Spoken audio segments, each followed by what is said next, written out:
পৌরভবন প্রবেশ ঢোকার পথ।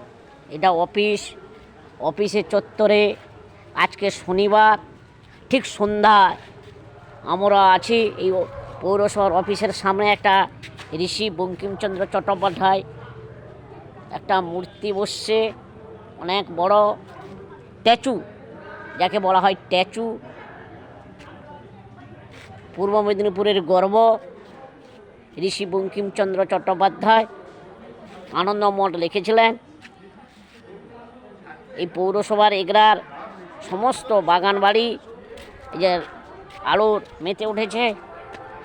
এই যে জলের ফরোয়া একটা আছে পৌরসভার মধ্যে। এটা বাইরের প্রাঙ্গণ দেখাচ্ছি, অফিসের প্রাঙ্গণের বাইরে। শনিবার সন্ধ্যায় যে অফিসে সমস্ত কর্মচারীরা কাজ করে বেরোচ্ছে, অফিস স্টাফ, প্রশাসনিক ভবন,